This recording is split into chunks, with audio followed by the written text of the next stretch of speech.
बाहर आए ना तो वो हो बिना बीमारी के नहीं बच सकता।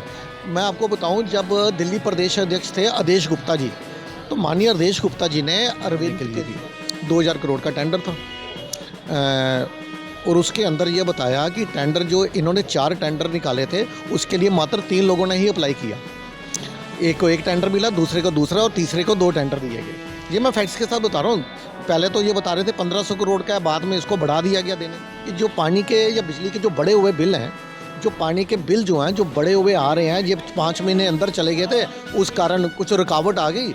अब यदि ये फिर से चुन के आएंगे तो ये बिल माफ़ करेंगे। ये साफ साफ दिल्ली की जनता जो है क्या है कि जो इनको दिल्ली जल बोर्ड 700 करोड़ प्रॉफिट में मिला था, आज उसके ऊपर 70,000 करोड़ से ज़्यादा का कर्ज चल रहा है। ये पूछिए क्या पूछना। अच्छा, ये इन्होंने जो दिल्ली के टैक्स पेयर का जो पैसा जो है जनता का, वो 8500 करोड़ खर्च हो चुका है। ये मैं ऐसे नहीं बोल रहा, इन्होंने खुद एफिडेविट दिया था 2017 से लेकर 2021 तक। इन्होंने खुद बताया एफिडेविट में 2017 से 2021 के बीच में 6000 एड करने के लिए भी 2000 करोड़ का टेंडर था। और उसके अंदर ये बताया कि टेंडर जो इन्होंने 4 टेंडर निकाले थे उसके लिए मात्र 3 लोगों ने ही अप्लाई किया। एक को 1 टेंडर मिला, दूसरे को दूसरा और तीसरे को 2 टेंडर दिए गए। ये मैं फैक्ट्स के साथ बता रहा हूँ। पहले तो ये बता रहे थे 1500 करोड़ का है, बाद में इसको बढ़ा दिया गया देने के। जो टेंडर दिया गया उसके नाम इस तरह से सेट किए गए थे कि मात्र यही 3 लोग अप्लाई कर सकें। मान लो मैं कहता हूँ कि यहाँ पे एक डॉक्टर की रिक्वायरमेंट है, लेकिन डॉक्टर वो चाहिए जो चाइना से मतलब अपना मेडिकल करके आया हो।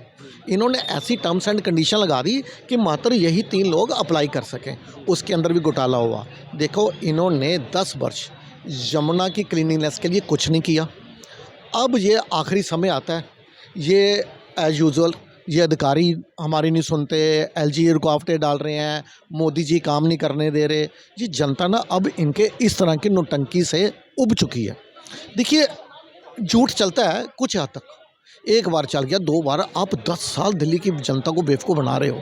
अब दिल्ली की जनता जो है ना, इनकी इस तरह की नौटंकीबाजी से उब चुकी है। अब ये देखना, जो 2025 फरवरी के अंदर दिल्ली की जनता इनको ऐसा सबक सिखाएगी। देखो, अगर दिल्ली में ये आम आदमी पार्टी ख़त्म हो गई ना, तो इनकी पूरी तरह से पॉलिटिक्स ख़त्म हो जाएगी। रीज़न क्या कि दिल्ली से ही आम आदमी पार्टी जो है वो दिल्ली से इनकी शुरुआत हुई। जब दिल्ली में हारेंगे, अब यदि इन्होंने 10 वर्ष 5 वर्ष कुछ काम किया होता केजरीवाल जी को, आज गली गली जो खाकना छाननी पड़ती। आज ये सड़क सड़क जा रहे हैं ना, गलियों में धक्के खा रहे हैं ना जनता को। फिर अभी इन्होंने क्या बोला कि जो पानी के या बिजली के जो बड़े हुए बिल हैं, जो पानी के बिल जो हैं जो बड़े हुए आ रहे हैं, ये 5 महीने अंदर चले गए थे, उस कारण कुछ रुकावट आ गई। अब यदि ये फिर से चुन के आएंगे तो ये बिल माफ़ करेंगे।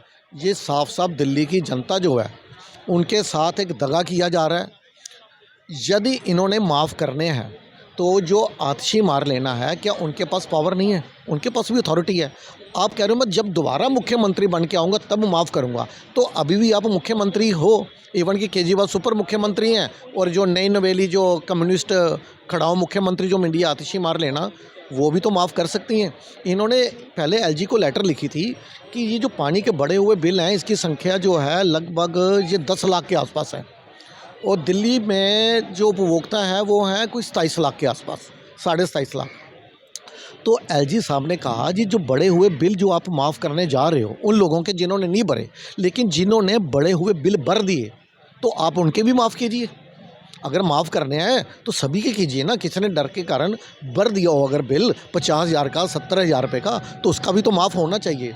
ये रोप प्रतिरोप की राजनीति कर रहे हैं, ये दिल्ली की जनता को ब्लैकमेल करने का काम कर रहे हैं कि मुझे दोबारा चुनोगे तो मैं बिल माफ़ करूंगा। अरे करने हैं तो अभी आपकी सरकार है, जितनी पावर अभी है उतनी बाद में होगी, लेकिन ये नहीं कर सकते। रीज़न क्या है कि जो इनको दिल्ली जल बोर्ड 700 करोड़ प्रॉफिट में मिला था, आज उसके ऊपर 70,000 करोड़ से ज़्यादा का कर्ज चल रहा है। ये पूछिए क्या पूछना आपने। अच्छा, जैसे जिस तरीके से आपने जो यमुना की बात उठाई, तो यमुना में जिस तरीके से कुछ दिन पहले मैंने ग्राउंड रिपोर्टिंग की थी यमुना की, यमुना का जो हाल हो रहा है वो बहुत बुरा हाल हो रहा है। जैसे लग रहा है कि दिल्ली ये एक यमुना नदी नहीं लग रही, वो लग रहा है कि ऐसा लग रहा है जैसे एक नाला है।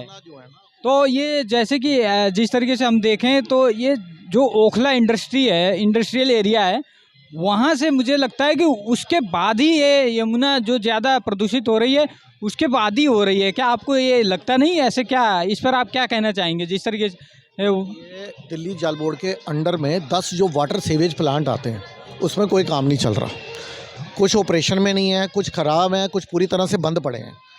ना तो इन्होंने, मैंने अभी क्या बताया कि ऑगमेंटेशन और अपग्रेडेशन उन्हीं के लिए इन्होंने टेंडर निकाला था 2022 में, तो इतने वर्ष ये क्या करते रहे, वो पूरी तरह से ठप पड़े हैं।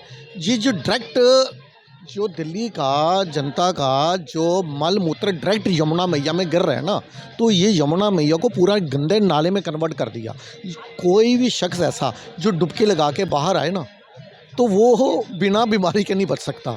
मैं आपको बताऊं, जब दिल्ली प्रदेश अध्यक्ष थे आदेश गुप्ता जी, तो माननीय आदेश गुप्ता जी ने अरविंद केजरीवाल जी को चैलेंज किया था कि आप यमुना में आइए, इस तरफ क्षेत्र में आइए यमुना जी के, और आप जिस क्षेत्र में कहेंगे उसी क्षेत्र से आप पानी का एक गुट पीकर दिखाइए। मतलब अपनी मर्जी से यमुना जी का कोई भी क्षेत्र चुन लीजिए, वहाँ का एक पानी का गुट पीकर दिखा दीजिए। साथ में उन्होंने ये भी प्रश्न किया था कि जो 38 नाले जो हैं जो गिर रहे हैं उसके लिए आपने क्या कदम उठाए। इन्होंने इतने वर्ष कोई काम नहीं किया। अब जब छठी मैया के समय जो हमारे पूर्वांचली भाई बहन, जब वो वहाँ पे देखो, वो तो श्रद्धा से काम करेंगे, वो डुबकी लगाएंगे तो श्रद्धा के अनुसार एक अमृत समझ के उसका एक गुट पी भी लेंगे। लेकिन वो कोई भी शख्स जो है वो तो ये सोच रहा है कि मैं यमुना मैया का पानी जो है वो ले रहा हूँ, ये अमृत समझ के, लेकिन उसे नहीं मालूम ये पानी नहीं है, ये गंदा नाला मल मूत्र है पूरी दिल्ली का। ये गंदे नाले में डुबकी लगाने जा रहे हैं। तो ये बार बार चिकनी चुपड़ी बातों में आ भी जाते हैं इनकी, केजरीवाल जी की। लेकिन अब जो है कांट की हांडी बार बार नहीं चढ़ती। अब जनता इस बार चुनाव में इनकी चिकनी चुपड़ी बातों में नहीं आएगी। जी, चलिए, आपका बहुत बहुत धन्यवाद सर। Thank you.